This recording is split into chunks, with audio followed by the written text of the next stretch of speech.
Good afternoon, colleagues. Here in the room, we are in room 20 in the Environmental Learning Research Center here at Rhodes University.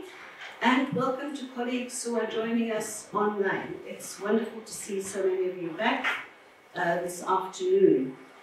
Yesterday we had a really inspiring, informative, and above all, challenging afternoon, a challenging set of presentations that was started off by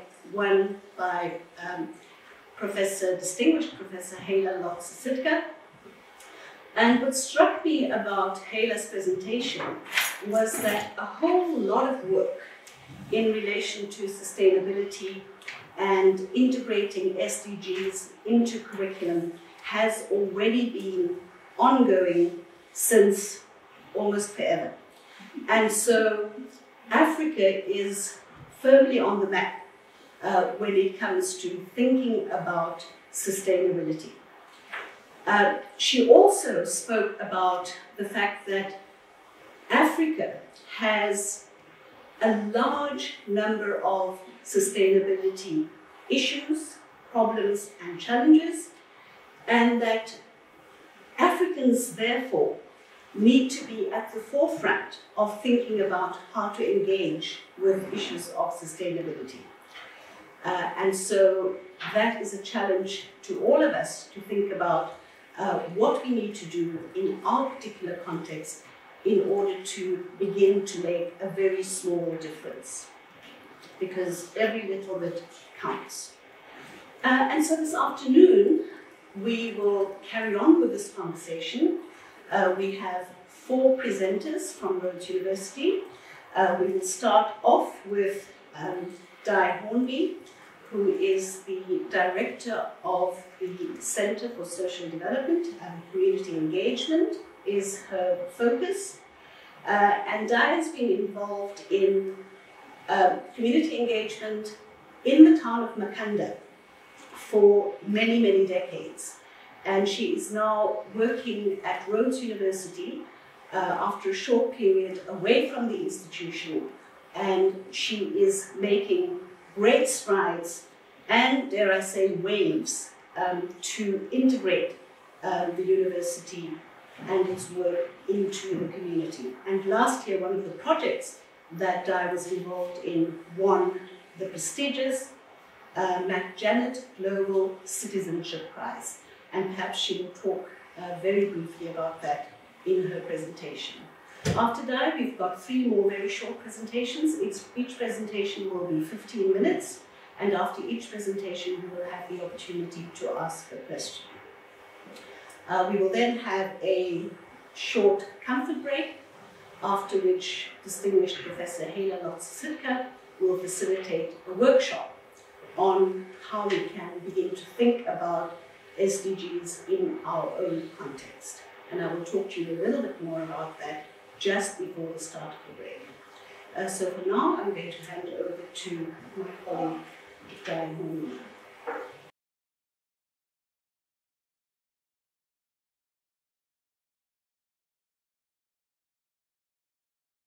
I've brought for you a presentation around community engagement and the Sustainable Development Goals. And what I hope to share with you today is a little bit about the context around community engagement and Rhodes University, around community-university partnerships, and around a framework that Rhodes Community Engagement, which I'll call ROOS from now on, has developed for community engagement to incorporate the legislation that we work with, starting at the global level of the SDGs, the National Development Priorities, our own Integrated Development Plan, and Institutional Transformation Plan. And you will see that on the screen now. And I'm going to move quite quickly through the slides so that I can spend a little more time sharing with you this very framework at the end.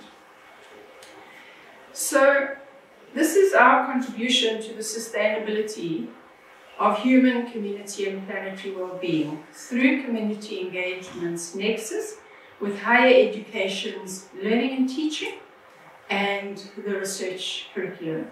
As you all probably well know, the 1997 White Paper on the Transformation of Higher Education introduced community engagement as a core function of higher education alongside learning and teaching and research. So community engagement was introduced, as I mentioned, to contribute to universities to make them more developmental and transformative in their roles of higher education. So it's a core function alongside research and teaching. And in democratic South Africa, universities are required to contribute to the social and economic development of communities and to inculcate social and civic responsibility in students. And for those of you who were here yesterday, you would have heard Professor Sisitka speaking a lot around, the question of what the purpose of higher education is, and how, particularly since the pandemic, this has come into focus again. Rhodes University Community Engagement Division contributes to the academic project of the university through this nexus of teaching and community engagement and research and community engagement. And this we do through three forms of community engagement, which are engaged research, service learning, and the third one is volunteerism and active citizenry. So the guiding frameworks for RUS is that it's underpinned by the philosophy of Ubuntu, which you are all very familiar with. And then the meta theory that we use is the ecosystems theory, which highlights the interdependence and the interconnectedness between human, community, and planetary well-being. And you'll see I'll speak a lot about this today. And also the interconnectedness between higher education disciplines, between the three core functions of higher education, between self-knowledge and discipline-based knowledge, between the rational, emotional, and spiritual fields of knowledge, and between social, economic, cultural, and other dimensions of communities. Now, for those of us who are familiar with the Rhodes Institutional Development Plan, the Vice-Chancellor, in his introduction to the IDP, speaks around 4 key pillars around which we need to reimagine and reposition this university. And I'll come to them in a moment. Before I do that, just to say, in 2015, when he was inaugurated as the Vice-Chancellor, he repositioned our university by saying that we are not only geographically located in the city, but we are Arvin for the city. So the 4 pillars he puts forward, he calls them pillars, he puts forward that we should use to reimagine our university are to be simultaneously locally relevant and responsive and globally engaged. Now, you will have heard a couple of the speakers yesterday speaking to this. The second principle he puts forward is around sustainability, and by that he means the principles that permeate every aspect of our academic project. The third is to advance social justice, and this is where we pause and we remember that in this country we have a particularly painful past, and community engagement aims to do a lot to redress that, and we have used the SDGs as well to bring a lot of those into focus. So the advancing of social justice is his third pillar, and the last one is the advancing of public good. Understanding that we don't exist in a vacuum, that we are integrally related to and inextricably bound to the city, and so it makes us Arvin for the city. So we cannot ever think of ourselves living apart from it in those old images of the ivory tower, but we are an integral part of our city. And this goes back to then what is the purpose of higher education? These 8 theories are sub-theories. I shared with you that we use the ecosystem as the meta theory in our work, and these are the 8 sub-theories that guide community engagement at Rhodes. And they include epistemic justice, the ethics of care, social innovation, social change, human capabilities theory, transformative learning, healing and development, and social capital. So how do we affect the development and transformation agenda of higher education, and in particular at Rhodes? So revisiting the purpose of higher education on national and global levels. Higher education must educate students. We have to develop a new generation of transformative leaders, both for life and for living. So traditionally, our approach to education has been quite economistic. You educate for a job at the end. And yes, this has to be done, but there's so much, much more that has to be done as well. So we speak a lot around the education for life and for a living. We have to educate for uncertainty and for change. And I think traditionally we've not done that really well. You send a child to school to get a good matric so that they can enter a university of their choice, and you send them to university to line them up for the job that they want. And so COVID, I think, was a rude awakening around the necessity for really educating for change and uncertainty. The second point I wanted to make here is, which is the education with the economy alone. I've mentioned that. But I think what we are really becoming good at Rhodes is the focus we've placed on the kind of young people that we want to see graduating at our university. Young people that are knowledgeable, that are critical thinkers, but that also have a heightened sense of social responsiveness and responsibility. We need to look at changing the fragmented and siloed discipline-based approach to learning, teaching and research through the cooperation and collaboration within institutions and between higher education institutions and communities. Traditionally, we haven't had very good relationships with our communities. I remember a time when I first got here where one of our community members told me that they had a sense that Rhodes used to go into the community to squeeze the juice out of them and then come back.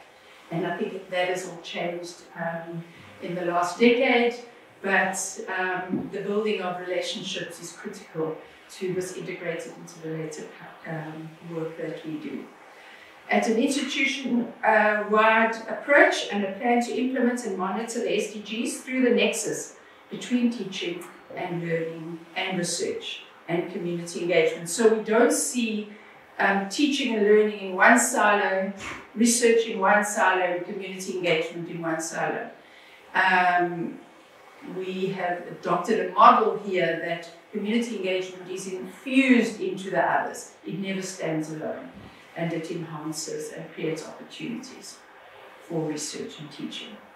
So a quick look at community engagement at Rhodes. Some of the programs we have. We've adopted Makanda as the academic focus with the idea to build local excellence and models that then can be taken to scale, and that allows us to go onto the global stage on our own terms. And we have something to share. And this is being done. I'll share it with you in a moment.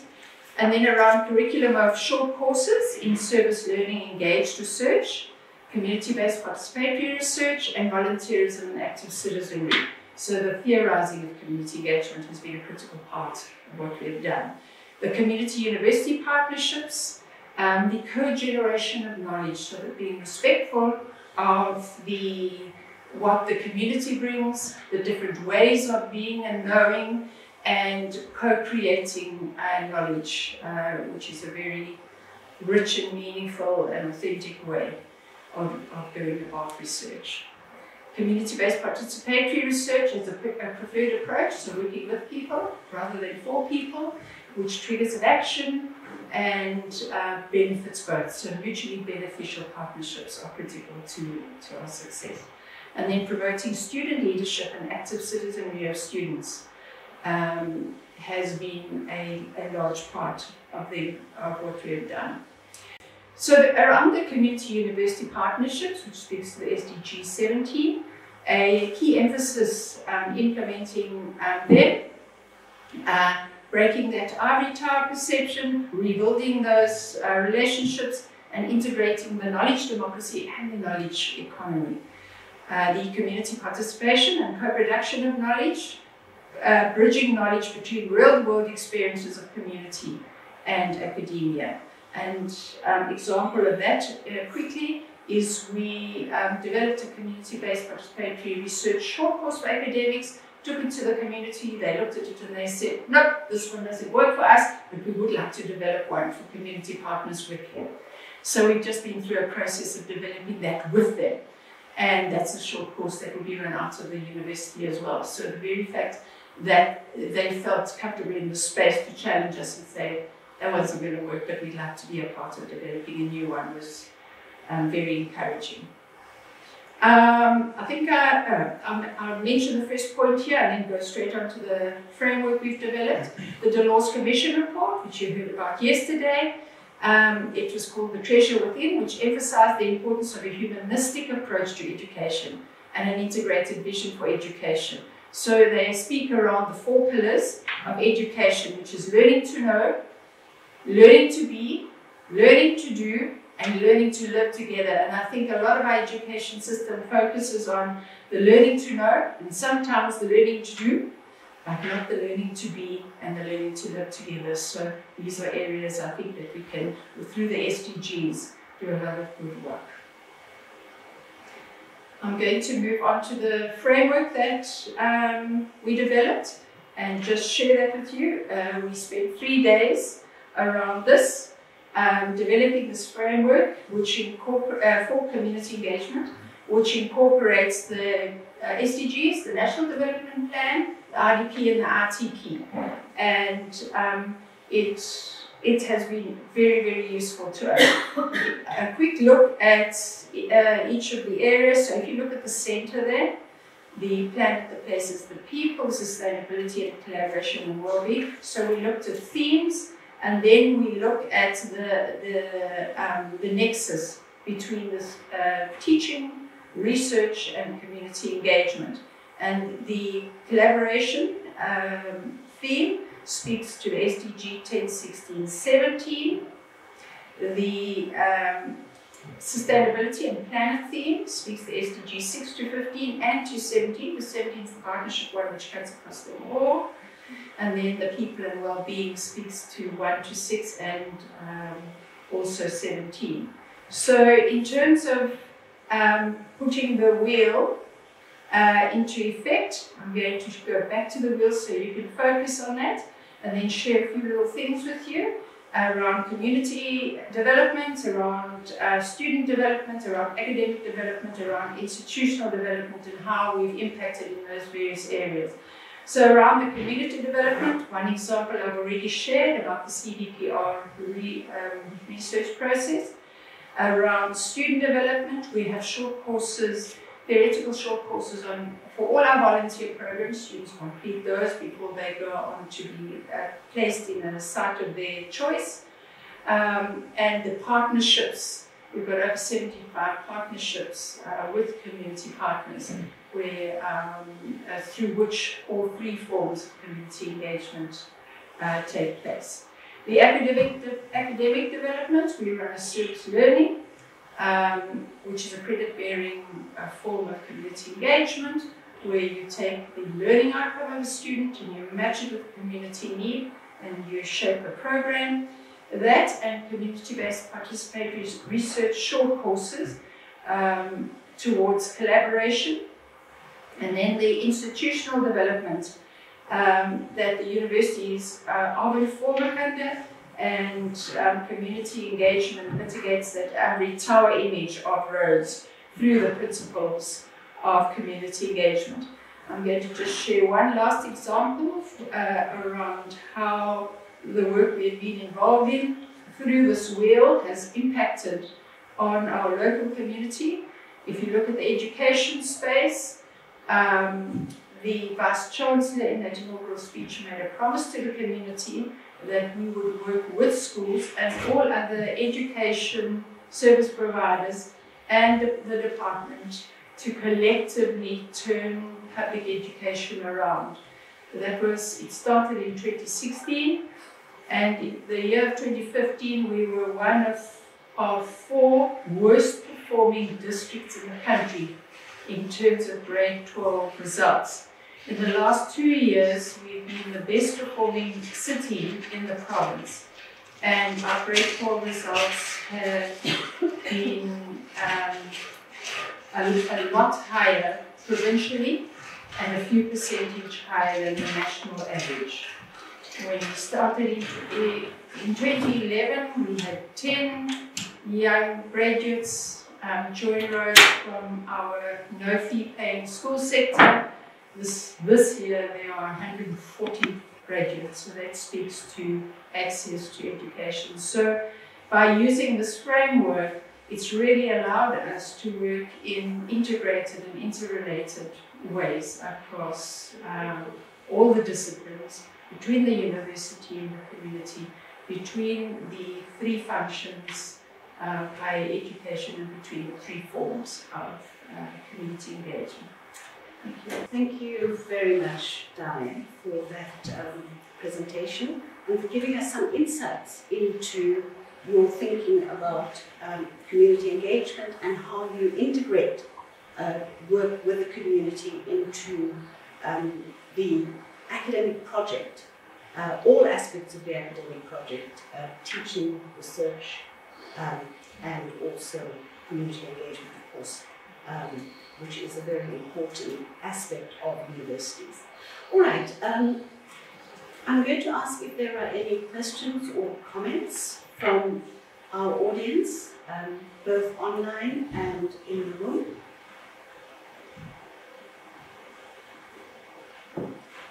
Perhaps, Di, while people are thinking, I'm very interested in the short course that you spoke about very briefly, that you've developed in collaboration with the community. Can you tell us a little bit about that? Why have you decided to do that, and how is it going to work? And yeah, I'm mainly concerned with the why. Okay, so I think the first point to be made is that community engagement is an emerging discipline, and it is a key function of the university. So we have to position it as such. So that requires us to build a body of these theoretical frameworks and a body of knowledge around it. That said, when we set off to design a course for community-based participatory learning for academics, we realized we could not do that in isolation of the very spaces they're going to move into to do research. And if we speak of mutuality and reciprocity, then we need to open up the learning to the academic participants as well as the community participants. Traditionally, we've researched on people, and so we felt that to create a space where our community partners could understand the value of research, of partnering with higher education to solve some of the intractable problems they face, but to also have a voice in that space. If they don't want to research a particular topic that an academic brings to them, that they can negotiate that topic to something that interests and is troubling their community, and they can be a part of it. So the focus here is on participation. You can't participate in a research project if you don't know the very principles of the research process that you're going to collaborate in. So it strengthens them, and then at the end of that process, we know if it's well done, local leadership emerges and it triggers an action. And so that speaks then to universities for the public good. And we start to see our academic project really making an impact. And our communities seeing that and making them hungry for more.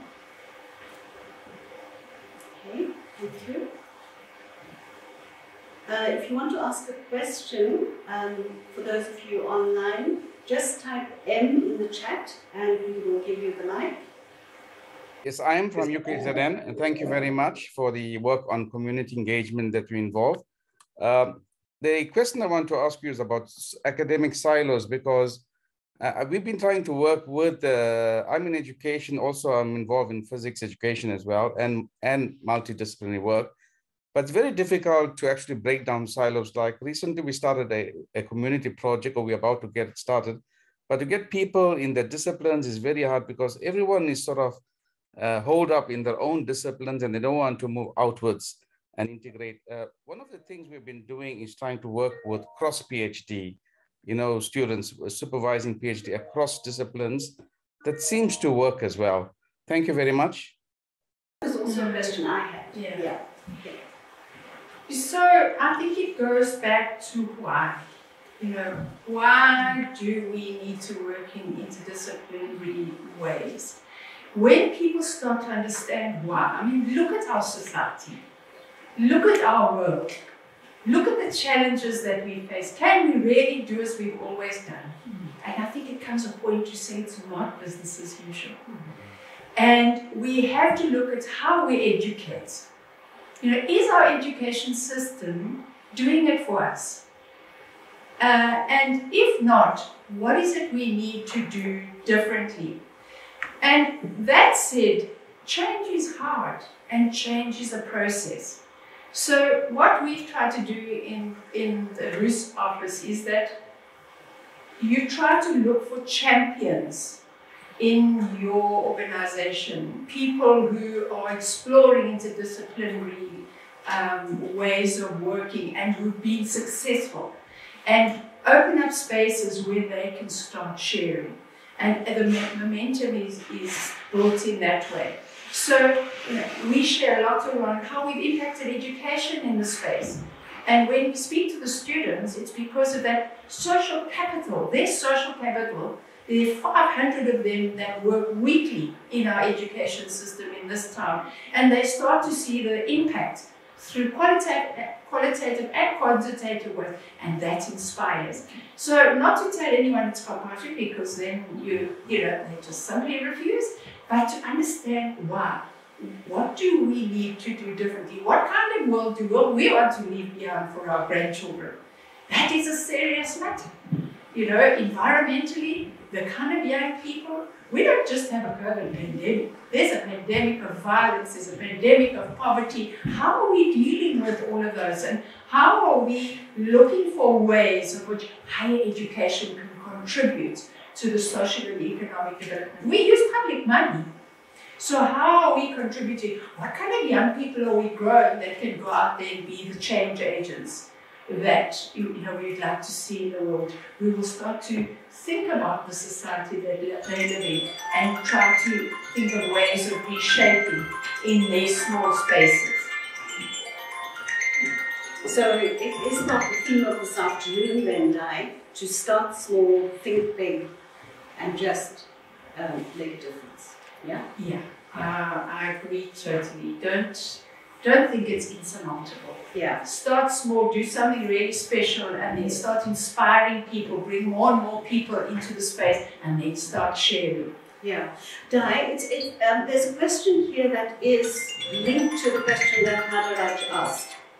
I'm just going to ask you to very briefly respond to this question, and it is from Andres, who is from the University of Mpumalanga, and is asking a linked question. So what steps did you follow to gain the trust of the community and break down the university as ivory tower perception? And then the second question is, what did you do to identify the representatives of the community and can this at times be fluid? So I think, because of our time constraints, let's just focus on that first one.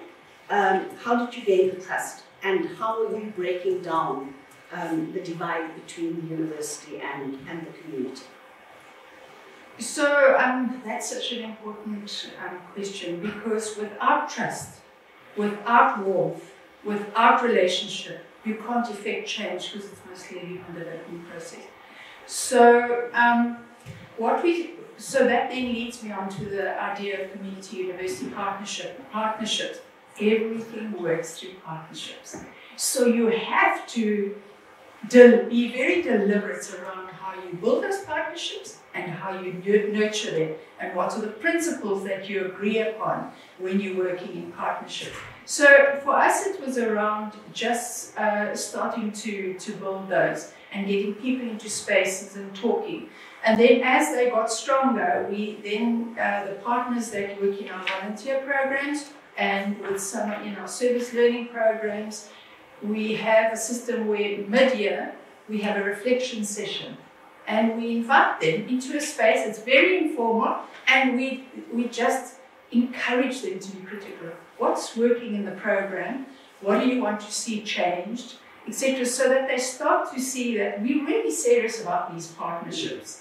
And we are very grateful for the spaces they're creating for our students to grow in very deliberate and personal ways. So we are able to have that chance of really dealing with issues of power.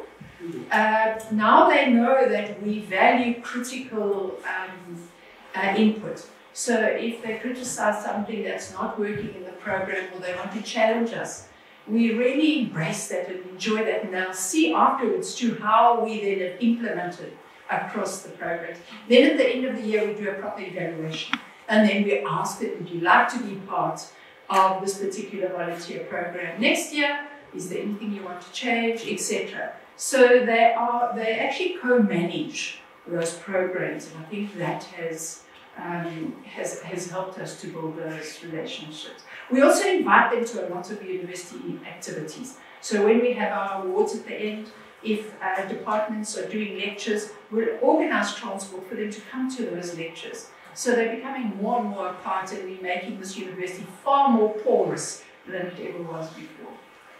Yeah. Okay, Diane, thank you very much.